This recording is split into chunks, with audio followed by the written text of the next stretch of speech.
Pag nag-crave ko ng pagkain, tatakbo ako ng madaling araw. Dito. Alam mo yun? Na-mindset na ako. Pero, hello guys. So ngayon nandito kasi kami ngayon sa Tagaytay. Nag-staycation kami. Dito kami mag-spend ng New Year. So dahil wala kami magawa maghapon. So naisipan namin na mag-share nung mga yung nangyari. Experience nung pregnancy nung ni wife ko.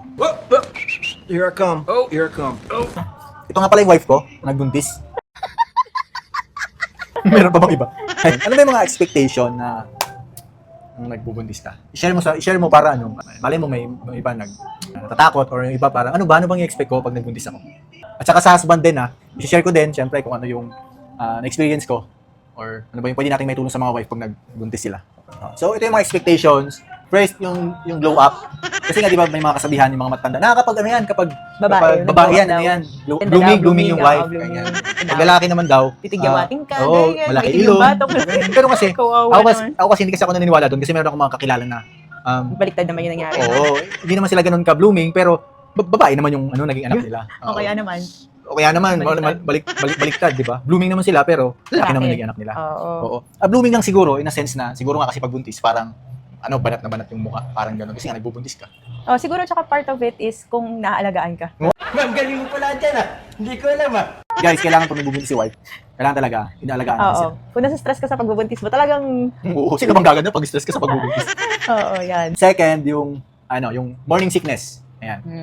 Morning sickness, siguro ako, not particularly, may season lang na nagkaroon ng pagsusuka. Pero hindi siya morning lang. It can happen any time of the day. Hindi siya morning. Pero, hindi din siya all throughout the pregnancy. Pero case to case. Kasi nga wala namang pregnancy na pare-parehe. May iba na nasa first trimester lang, may iba first and third. Ako particularly sa first lang. Parang nasa second month lang. Yun lang yung time na parang nagsuka-suka ka. Oo, na nag-acid reflux ako. Pero pero thankful nga ako nun kasi hindi siya ganun hindi siya ganun kalala. Na yung tipong halos mamatay na yung, diba? Kasi yung iba, diba, parang yung kwento ng iba, grabe yan, pag nagbuntis, mga ganyan, grabe talaga yung pagsuka, tapos konting kain lang nasusuka. Pero iba kahit maligamgam na tubig, nasusuka, gusto malamig lang, ako hindi naman. Ikaw hindi ano nga yun sa'yo, yung pregnancy mo, smooth lang, siyang naging masyadong Thank you, mahirap. baby. Food cravings, yan, yung mga food cravings. Ako, ito, yan, kwento. Expectation, bago mag-pregnancy, excited na ako. Sabi ko, pag nabuntis na ako, magde-demand na ako. Pagkakataon ko na mag-demand ng maraming cravings. Kasi syempre, healthy kami before, ganyan. So sabi ko, pag nabuntis na, pagkakataon ko na magsabi kung anong gusto ko. Naka-mindset na nga ako nun license na ako to ask anything. Naka-mindset na nga ako nun. Baka mamaya, mag-request ng strawberry taho ng Baguio. Yung mga ganun ba? Mag-request ng suha o kaya mangga ng madaling araw, bagoong mga ganun. Mangga ng pero, gimaras. Gimaras, no? Yung mga ganun. Pero, hindi nga siya nag-crave ng mangga Kahit yung hilaw na mangga. Wala akong naging cravings. Kahit ano lang no? Oo, matakaw lang. Yun talaga. Siguro matakaw. Kasi naman yung katawan mo talaga is nagdodoble yung effort talaga para magbuo ng human. Kaya talaga pagod ka. Kaya mas kakain ka. Pero cravings particularly wala ako. But then again, yun nga. Iba-iba naman sa pagbubuntis. Pwedeng yung ibang pregnant, meron silang particular cravings. Sabi din sa nabasa ko kasi kaya siya nagki-crave kunwari sa something salty. It's because yun yung kailangan ng katawan. Baka kulang siya sa sodium. Nagki-crave sa sweets, baka kailangan ng sugar ng katawan. So yun. Alam niyo ba guys, pinano ko pa yung motor ko niyan. Pinondisyon ko pa, change oil ko pa nung mga time na yun. Kasi nga sabi ko, pag nag-crave to ng pagkain, tatakbo ako ng madaling araw. Dito. Alam mo yun, na-mindset na ako. Pero wala, hindi naman siya ganun. Nag-crave ng mga food na... Kahit madaling araw, no? Oo, kahit madaling araw. Hindi ko na-experience yun. So, yun. Thankful ako dun. Ano pa, in terms of emotions. Emotions. Roller coaster ng emotion daw, ganyan. Nagkaroon ba ako ng ganun? Oo, may ganung hindi ko lang sure kung anong trimester 'yun, pero may ganung season kayo na parang emotionally parang bigla vulnerable, sensitive na konting hindi naman sobrang tagal, may time lang na parang ang daling mo magalit. Yung ganun, may time na ganun. Oo, may time na ganun. Tapos may time din na parang parang madali kang umiyak. Parang emotionally hindi ko alam yung tawag doon, parang oo, parang ganun. Kaya sa mga husband naman, of course, syempre, ang papel natin bilang husband, tulungan talaga yung mga wife. No, especially pag may mga ganun, hindi sila nag-iinarte. No? By the book, normal talaga yun. Kasi nga, yung hormones nila. Kaya kung yung wife natin ganun, tayo naman as husband, mas abahan pa natin yung natin, pasyensya. Yan, umorder ka na sa Shopee, Lazada. Tapos, ano pa ba? Sleep. Sleep deprivation siya. Hindi naman, mahirap matulog ako kasi malalim talaga ako matulog. Pero mahirap talaga matulog. Dahil syempre, hindi ka komportable. Mabigat Siya kasi before, kung natutulog si wife minsan parang komportable siya medyo tagilid o kaya dapa. Yun, na-miss ko talaga yung dumapa. Na-miss ko dumapa. Sabi laging sa left side kasi. So, yun lang talaga. Tsagaan na dapat sides ka lang matutulog. Bawal dapa, bawal tiyaya. Ayan. Tapos, syempre, nung mga latter part na ng pregnancy, mabigat na. Tihaya ka na lang talaga. Oo, tihaya. Hindi, tagilid. Bawal tihaya. Oo. Masakit na. Kunwari, maglilipat ka mula sa isang side papunta sa kabilang side or babangon ka, yun yung mahirap na. Kaya medyo mahirap din matulog. Tsaka yun, minsan din, nahirapan ka matulog nun, pag minsan sumasakit yung balakang mo. Pero yun kasi, later part pa yun. Mga latter part pa siya, nung medyo Mabigat na mabigat talaga na talaga yung tiyan mo. Oo.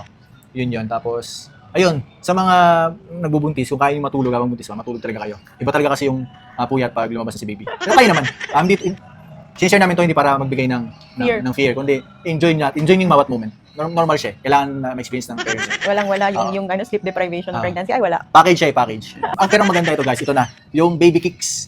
Pag yung mas evident na yung galaw ni baby, yun masaya sa pakiramdam. Sobra. Kasi nung una kasi parang nung mga early days ng pregnancy niya, parang ay, yun na ba yung sipa ni baby? Parang nakaka-excite. Parang may gumagano. Oo, parang may gumaganon. Pero pag yung medyo malaki na, mas naging evident na yung Mas sipa ni nakikita na rin baby. talaga siya. Oo, bumabakat na minsan sa tiyan. Yun yung masaya.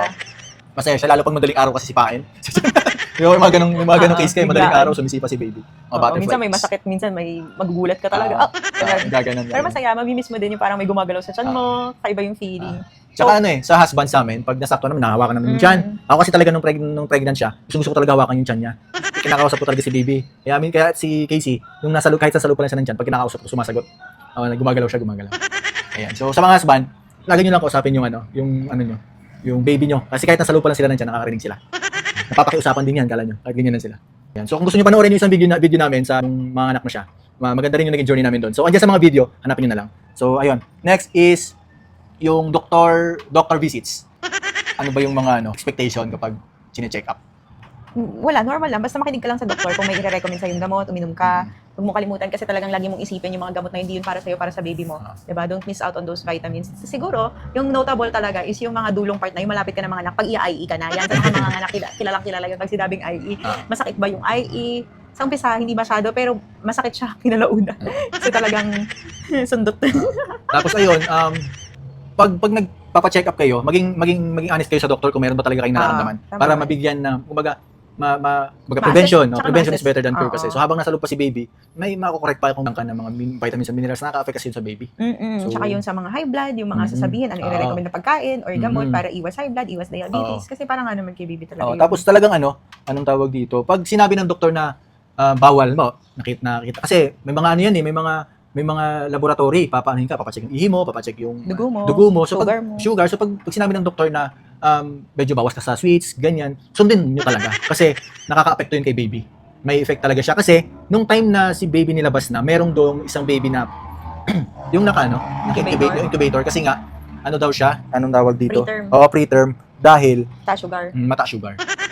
So, nakaka-apekto talaga. Kawawa naman yung Kawawa baby. yung baby pagka preterm. Yun na lang yung mindset. Si wife, yun kasi yung lagi niyang mindset na lahat ng in-intake niya, lahat ng ginagawa niya, may epekto yun sa baby. Kaya naging rin siya, cautious siya sa nung pregnancy niya. Tapos exercise. Ayan. So meron din pala kami ginawang exercise diyan. No, before na talaga mga anak yun si wife. Doon na talaga siya nag-exercise. Pero yung iba naman, sabi kasi, pagka kunwari nag-exercise ka na before mag-pregnancy, pwede mong i-continue. Basta low impact. Yung high impact, pagka malapit na, kasi baka naman bigla lumabas si baby, diba? Ako naman, hindi kasi ako nag-exercise. So, tinuloy ko lang din yung hindi pag-exercise. So, yung si wife kasi, so, since hindi nga siya ma-exercise. Tapos, nung nagbubuntis na siya, gusto niya mag-exercise. Sabi ko, wag na lang siguro, baka makasama. Kasi nga, yun din nga yung sabi ng doktor, na, tsaka na, lalo yung unang doktor namin kasi, napaka-conservative niya. Na like tipong talagang tinanong mo, pwede ba mag-exercise? Huwag na lang muna, saka na lang. So, well, yung una kasi naming doktor, conservative siya. So, sinunod na rin namin. Motherly kasi yung unang doktor namin. Lalo pag first trimester, syempre, high risk, ganyan. Siguro pag second trimester, pwede, pero yun nga, yung mild exercise. Pero ano siya, depende pa rin sa doktor nyo. Depende pa rin. Lagi na lang kayong mag-ask sa doktor nyo na ano yung, bago kayo gumawa ng isang bagay, tanong nyo lang sa doktor. Kasi sila yung mas nakakakita. Ayan, and then, in terms of energy levels, yun lang yung napansin ko sa'yo nung first trimester mo kasi siyempre nga dahil yun medyo mahirap yung first trimester, parang ano ka, medyo napapagod ka lagi. Pero nung second trimester, taas ang energy mo nun. Medyo mataas yung energy mo. Tapos yun, bumaba naman yun pagkadating ng third try kasi siyempre malaki na yun. Mabagal kumilos. Oo, mabagal kumilos. Mabagal talaga. Siyempre, part na rin yun ng ingat kasi maging mag-slow ka, di ba? Oo. Birth preparation. Ano ba yung mga prepare namin? Ito pa pala guys, no? Isa sa mga naging malaking tulong sa wife ko nung nagbubuntis siya is yung toilet. Portable toilet. Yung portable toilet. Lifesaver. Oo, grabe. Sobrang laking tulong nun. Kasi nga, sa kwarto sa taas, isa lang CR namin, nasa baba. So every time na iihi siya, nung mga first try, nung hindi pa dumadating yung ano niya, portable toilet niya, bumababa pa siya. Which is okay pa kasi di naman mabigat Oo, syempre, oo. okay Pero lang. yun nga, Pero habang nagigising yung tulog mo, di ba? Oo, sa halip na tuloy-tuloy. Oo. Kaya yung sobrang laking tulong nung dumating yung portable toilet niya. Mm-mm. As in, like, di pong bababa na siya ng kama, doon na siya iihi. Nainggit nga ako kaya bumili nga din ako ng sarili kong urinal. Kasi dati pag bumababa siya, syempre, gigising din ako kasi minsan naalalayan ko siya pababa ng hagdan. Kasi baka ngayon, antok pa siya, madulas or something, naalalayan ko siya. So, dahil bumili siya ng portable toilet, bumili na rin ako ng urinal ko. So, pareho na kami, damay-damay na, hindi na kami bumababa pa rin. Oo, kasi Paano ka nag-prepare? Physically, more on hindi nga physically yung naging Mentally, preparation ko. emotionally. Yung physically healthy lang talaga. ah, Maging healthy. Alam mo yung kilalanin mo yung katawan mo, alam mo yung healthy ka, ganyan. Pero more on mentally. Kasi parang battle of ano siya eh.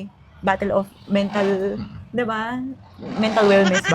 Kasi syempre kung kunwari mauunahan ka ng takot, mauunahan ka ng kaba, pwedeng tumaas yung BP mo. Mauunahan ka ng takot, mag-overthink ka, di ba? So, kailangan lang talaga positive ka. So, pagka kunwari, I'm sure meron sa inyo mga nagjo-join ng mga Facebook group, ganyan.